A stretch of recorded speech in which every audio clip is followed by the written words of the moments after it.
misericordioso. Y Él tal vez no va a hacer nada si yo hago algo que a Él no le gusta, porque Él me va a perdonar. Ciertamente Dios es misericordioso, pero todavía Él sigue siendo lo que dice la Biblia, el mismo fuego consumidor.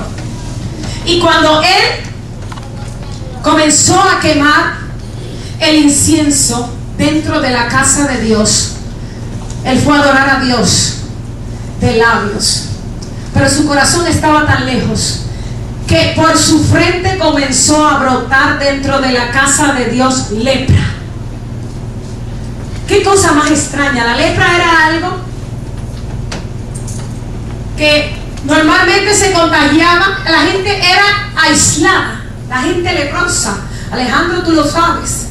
La gente leprosa se le aislaba porque temían al contagio. De hecho, hay reyes que fueron aislados, pero no era algo que se esperaba que diera en la casa de Jehová. Usted está entendiendo lo que el Espíritu le dice. En la casa de Dios hay lepra también. Hay llagas, hay heridas, hay dolor dentro de la casa de Dios. La gente cree que la lepra solo me puede dar en la calle, porque eso yo lo espero de la calle, porque eso yo lo espero de los no creyentes. Así hablamos nosotros, pero en la casa de Dios nos puede dar lepra. Qué fuerte. Adorando a Dios nos puede dar lepra. Tratando de exaltar su nombre nos puede dar lepra.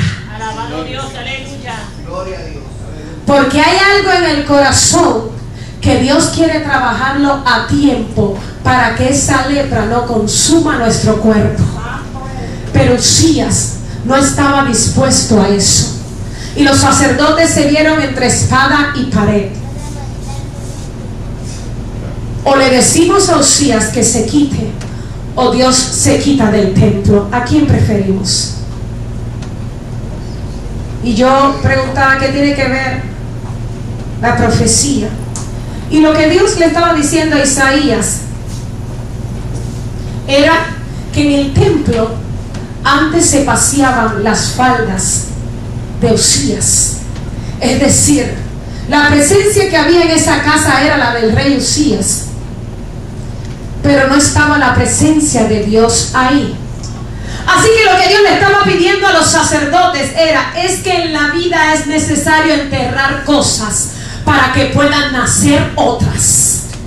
Lo que Dios le estaba diciendo a Isaías era: mira, Isaías, cuando el rey Usías murió, ya no eran las faldas del rey las que arropaban ese templo, sino que las faldas de Jehová desde el trono cayeron para glorificar su gloria. Valga la redundancia. Para que su gloria cubriera el templo, porque las faldas de Usías no pueden cubrir el templo de Jehová. Las faldas de un rey pueden cubrir a una sola persona, pero las faldas del rey de reyes, le estaba diciendo Dios a Isaías, las faldas mías cubren la tierra. Mata a Usías para que venga la falda de tu rey. Lo que estaba pidiendo Dios es: hay que matar todo lo que impide que la gloria de Dios llegue a la casa. No importa cómo se llame eso. A veces es necesario que tú y yo matemos el orgullo, la arrogancia, el pasado, la murmuración, que es uno de los pecados más comunes dentro de la casa de Dios. ¿Verdad, hermanos? ¿Cuántos pueden decir amén? Amén. Dígalo si todos hemos hablado de él. ¿Cuántos pueden decir amén? Todos hemos hablado de alguien, hermano. Estamos en la casa de Dios, vamos a ser sinceros. Todos hemos hablado de alguien. En algún momento, ya sea por una verdad o por una mentira, lo hemos hecho. Pero sí hemos ofendido a Dios. Y Dios lo que le estaba diciendo a este pueblo es: hasta que ustedes no saquen de medio de ustedes lo que impide que mi gloria se mueva en ese lugar, yo no voy a arropar ese templo. Y yo creo que estamos en días en que es necesario que Jehová arrope con sus faldas su casa, porque lo que distinguía al evangelio no eran las casas bonitas ni el pentecostés que vestía bonito, sino la gloria de Jehová que los invitaba de gratis a su casa. Pero ¿qué está pasando con la casa de Dios hoy? Para nosotros lograr que vengan personas tenemos que hacer múltiples y múltiples actividades. ¿O me equivoco? El día del amigo, el día del niño, el día de esto, el día de lo otro, el día de lo otro. Si no traemos un predicador invitado, no llega nadie a la casa de Dios. De hecho, lo digo como hija de pastor, cuando más quórum hay es cuando hay un invitado. ¿Y qué pasa con el invitado que vive en esa casa? ¿Qué pasa con Jehová de los ejércitos? ¿Qué pasa con el que nos invita a nosotros a adorarle? Él es el anfitrión, tú y yo somos su invitado. Él debe ser el valor de nosotros. Pero no empecé a eso. Dios sabe que hay cosas que destruyen o tratan de abatir el alma. ¿Es o no es? Ya sea enfermedades, ya sean dolencias. Y yo sé que cada uno hoy aquí encierra un pasado. Y enterrar un pasado en memoria del futuro no es otra cosa que lo que hicieron estos sacerdotes. Dios prometió para Israel que era un pueblo conquistador, que era un pueblo vencedor, que las naciones todas iban a tener que entender de lo que se trataba el trato de Dios con este pueblo. Así que ellos se vieron obligados a enterrar ese pasado en memoria del futuro que Dios les había dado. ¿Y qué pasó? Luego de Usías llegó este muchacho llamado Jotam. Y Jotam, es para la nueva generación. La nueva generación se llama Jotam. Jotam significa sello. Jotam significa volver. Jotam es un comenzar. Jotam es una nueva brecha, un nuevo comienzo. Jotam es el sol que sale de la oscuridad. Jotam representa muchas cosas dentro de la palabra. Jotam dijo: espérate, yo he vivido en la casa de Dios. Es como tú y yo que hemos vivido en el Evangelio y sabemos de lo que se trata. Jotam dijo: y mi abuelo, tiene que haberlo dicho en su humanidad, mi abuelo, Dios lo sacó del medio por algo. A mi papá lo sacó, yo sé por qué lo sacó.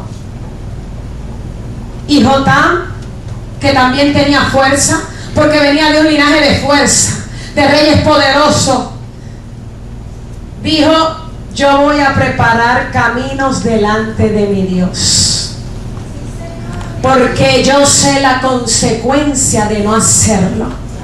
Yo la viví. Yo la viví con mi papá Usías. Así que yo voy a hacer camino en la presencia de Dios. Y él dijo: yo no voy a hacer lo que hizo Usías, mi padre. Yo no voy a entrar al templo, al santuario de Jehová corrompido a ofrecer sacrificio. Yo voy a entrar a clamar por un pueblo que se corrompe. Y entrando yo a clamar por el pueblo que se corrompe, entonces Dios me va a hacer fuerte.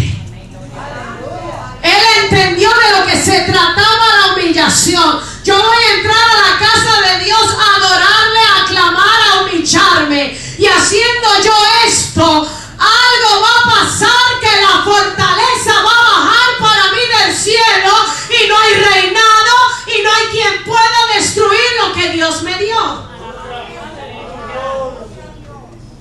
Y Jotam entendió esto. La palabra dice que Jotam verdaderamente que fue un nuevo sello. Luego de él viene Acaz, el rey Acaz. Dice la palabra que este rey le faltó fe, quiso pedir ayuda, porque Jotam entendió ya que la fuerza de los reinados de su papá y su abuelo no dependían del ejército que tenían, sino del Dios que tenían en medio del ejército. Pero entonces viene Acaz y comienza a dudar, porque es una nueva temporada. Acaz tiene que haber dicho: bueno, pero ahora las cosas están peores. Ahora las cosas están bien malas. Esto es como cuando la iglesia nos metíamos a los residenciales, a los caseríos, porque decíamos: ahí hay tanta necesidad, ahí la gente se mata, ahí la gente hace esto, pero como que nos da miedo meternos en ese terreno y preferimos que ellos lleguen al nuestro. Así estaba Acaz. Jotam se metía al lugar porque sabía quién estaba con él, pero Acaz